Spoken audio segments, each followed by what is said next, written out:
Let's go. Soul Not For Sale, as always, episode 440.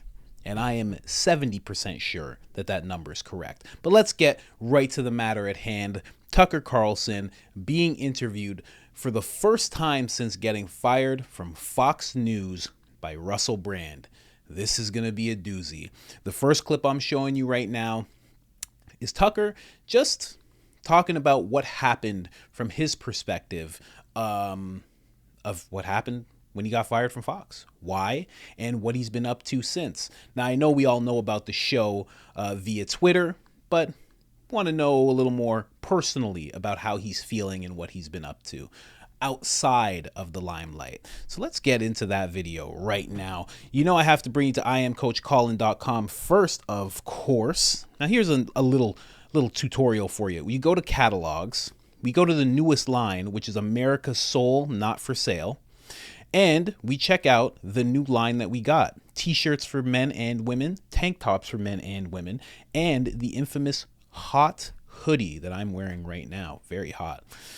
Whew. We got the Soul Not For Sale logo with the red, white, and blue atop of it, the stars and the stripes, of course, because July is the real Pride Month. Pride in your country. Now, if you're not from America and you don't want one of those shirts, shame on you, but I completely understand. You can go and get yourself a regular Soul Not For Sale shirt. We got the black and the white right here, looking very nice.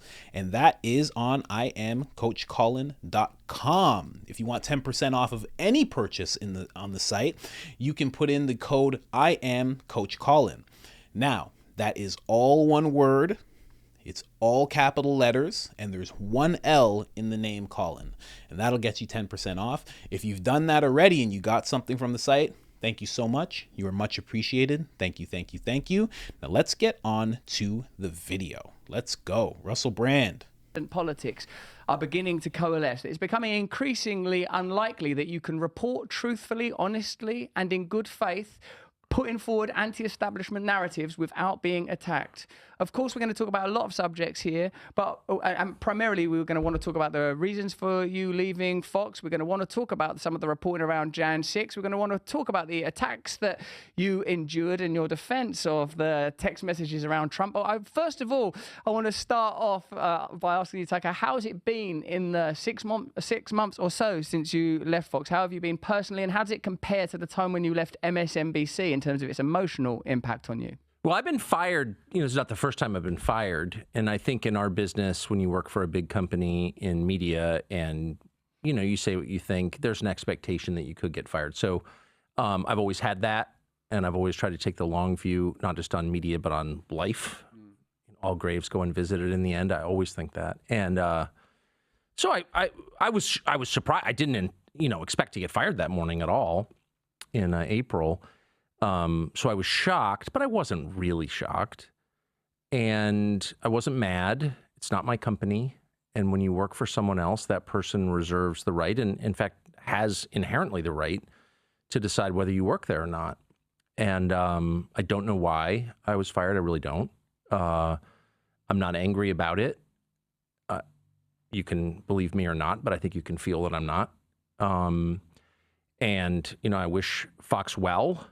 There was, ugly leaking, I'm a racist or whatever they leaked, or someone there leaked to the New York Times, but that's not true. And I think the people who run the company know that's not true. I actually don't think they did it. And I'm not mad about it. And I've been happy. I guess the only thing that bothers me is I'm 54.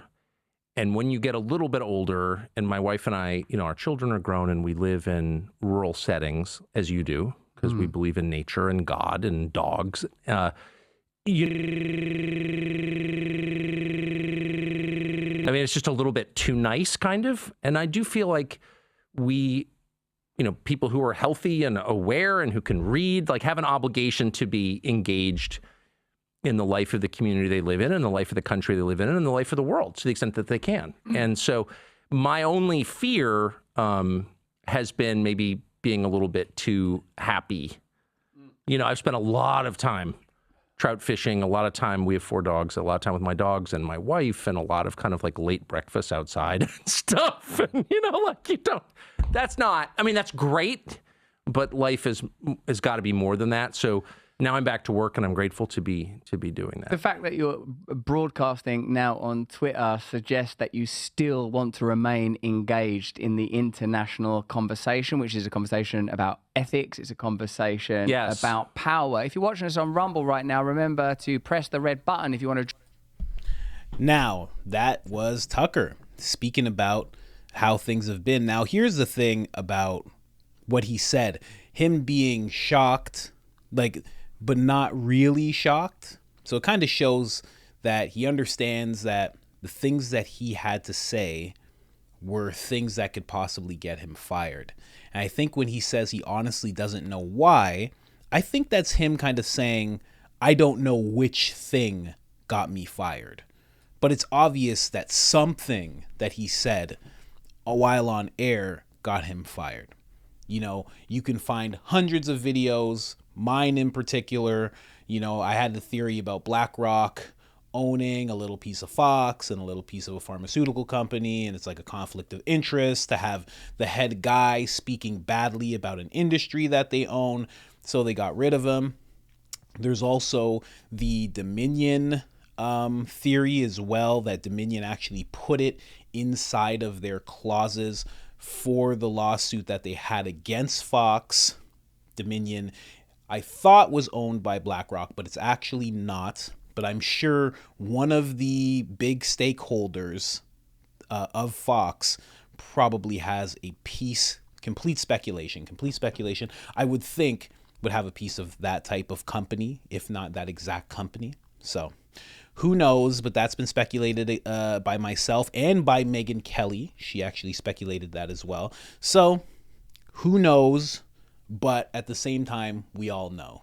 We all understand. And that's a sad thing, that we all just kind of nod our head and go, yeah, we get it, Tucker. We know what happened. You said too much. It's weird. That should be something that rarely happens, but it's not. And that's why he got the whole thing leaked about him being racist and these things that he said. And it's funny that in regards to Tucker, because I've had this conversation with a few people, even people in the comment section, calling him a bigot, calling him racist. And it's like, you haven't figured out that part of the playbook yet. You haven't figured out that when someone speaks against the establishment, they get called racist. It's like 101. It's like the first step.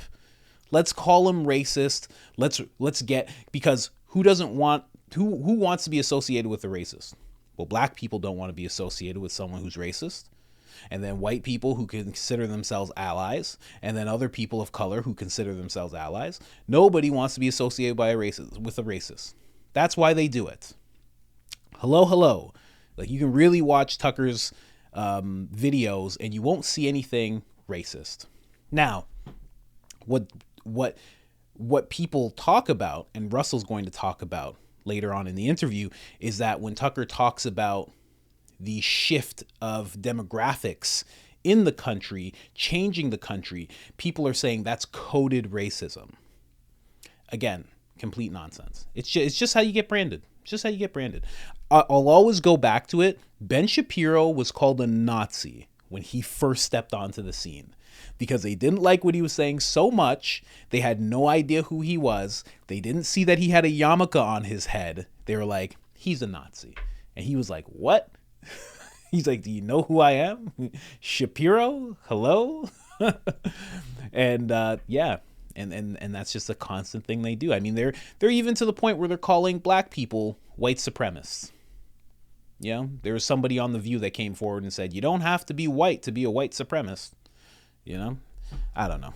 It's getting a little ridiculous. And the fact that people can't see through that part of the playbook this late in the game is crazy to me. But I love to hear from Tucker. I'm going to be bringing you more clips about Tucker, what he has to say about everything that's happened thus far. I'm sure it's going to be a great interview. Russell Brand is a very left-leaning person, but also kind of libertarian. Like he said, he doesn't believe in either side of things right now in his life, but he is naturally like a left-leaning person. So I'm sure there's going to be some type of pushback in his questioning, which is why I like Russell Brand. So I'm going to be bringing you more of those clips ASAP. Thanks so much for watching. Hit that like button. It helps us so much. Hit that like button. Boost us out of the shadow realms. Please and thank you. And other than that, I am out. Let's go.